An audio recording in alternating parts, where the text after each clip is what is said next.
I really love realistic games. And no, I don't mean graphics or historical accuracy, I mean games that make the player their absolute bitch. Those games that completely stomp your run if you make a small oopsie. Games where if you bleed, and believe me, you will, you have to use a proper item at the proper time and preferably use some disinfectant right after just not to die from sepsis. That's why I played so much Stalker Gamma recently, and that's why I have lots of hours in Tarkov, and that's why I played DayZ before it was cool back in the day on Arma servers. And now, ladies and gentlemen, I present to you a game that connects all the simulation, all the hardcore mechanics, and all the bullshit a game can throw at you into one beautiful piece of code.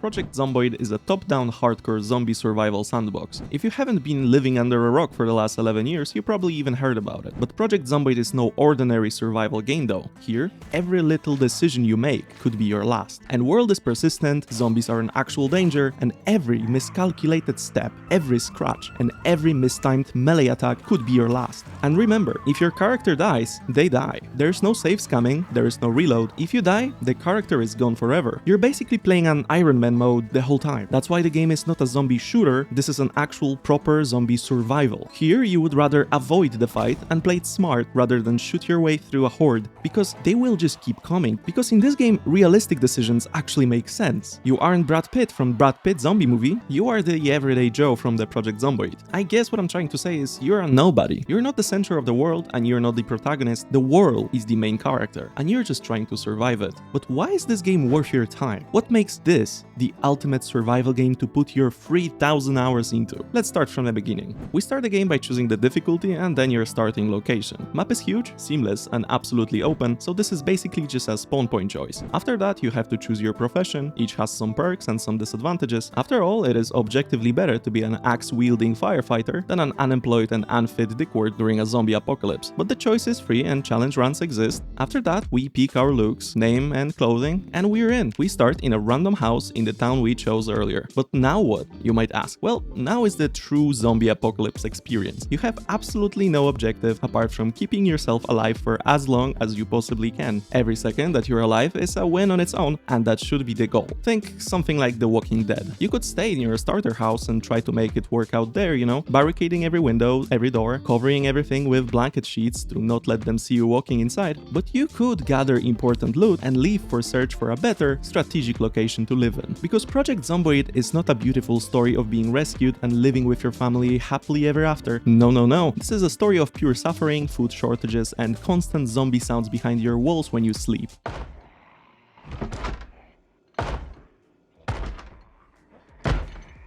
But let's talk about survival first. You have to keep your character alive, and there are many mechanics at play here. Food, thirst, and sleep are obvious, but there is a pretty robust health system as well. Disinfecting wounds is important, changing dirty bandages for new ones is also a thing, taking meds, vitamins, sleeping pills, making sure to not catch a cold, because believe it or not, sneezing is not ideal when zombies are a thing. Apart from that, we have to manage our body temperature so that we don't freeze by walking butt naked outside at night, or overheat by wearing a winter jacket inside our home because we forgot to take it off. We also have to keep our character from getting bored by watching TV or reading books, manage potential addictions like smoking, make sure our character is not depressed, and eat the right amount of calories as not to lose or gain too much weight. And of course, there is much more. But in all seriousness, there is no need to absolutely min-max every system, but realizing that those things are at play here is helpful in making certain decisions. Like not going for a run in between zombies when you're dying from exhaustion, or not forgetting a lighter when you're addicted to smoking, or maybe don't try to go for a sneaky raid for food when you're coughing and sneezing because it might compromise, you know,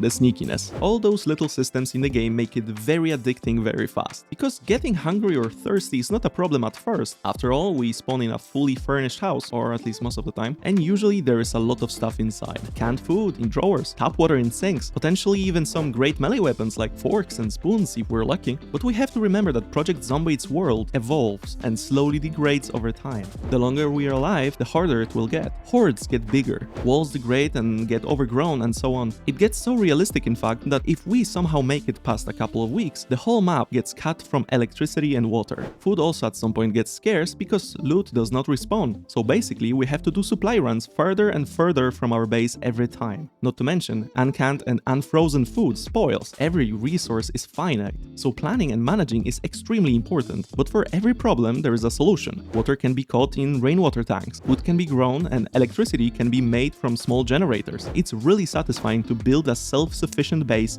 with growing crops and electricity. But surviving to that point is the real feat in the first place. And there is a lot of ways to die here.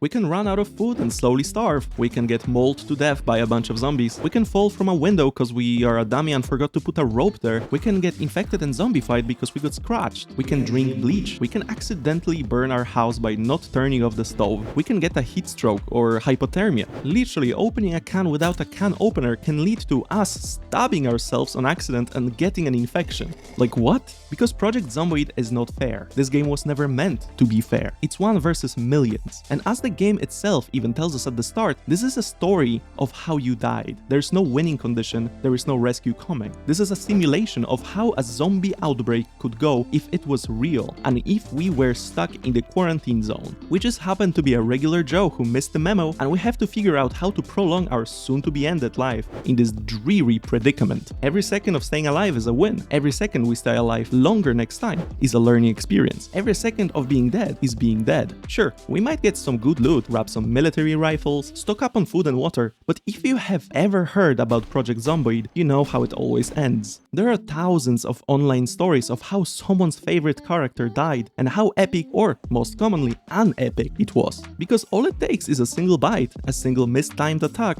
a single moment of scratching your IRL ass and not paying attention, and our character with max stats is gone. No amount of exercise or meds will stop the zombification after we are bitten. All that is left to do is sulk in silence in the shower cabin in complete darkness, listening to the undead face planting into the doors, waiting for our last moment. Project Zomboid is a game where losing is fun and the gameplay is just the journey. Dying is not actually the end. After losing our beloved character, we can create another one in the same world save and continue our journey there. We can also literally kill the zombified version of our previous character in the spot where we died last time, assuming he won't wander off too far. And that, ladies and gentlemen, is something I call pretty cool. That leads to a bunch of strategies we can do to make sure that we get our loot back. Like while being infected, we can go to a landmark place and wait for our demise there. Then come with our new character and take over the loot. Sure, we don't get back the stats we leveled, but at least we can get our rifle back, right? And that's what kind of makes the characters valuable to us. Apart from obviously getting attached to them after playing them for hours, we do actually lose some value in death. Doing anything in the world slowly progresses our characters forward in a simple but effective RPG system of stats. We can improve typical things like agility or strength by exercising or carrying a lot of stuff. We can improve sneaking by sneaking around zombies, or we can increase our cooking by cooking meals and not burning the kitchen while making a steak. Stats matter, and they do have a pretty significant influence on how we play. That's why initial professions are also important. A cook will not have to learn how to cook from scratch. A carpenter won't have to grind as many levels in building. And you know what? Normally I don't like such systems in supposedly realistic games, but here it just fits perfectly. There are even books you can read to improve your skills faster. Everything makes sense. Of course, an average unemployed Joe won't know how to aim or reload a weapon efficiently, or how to cook, or build, or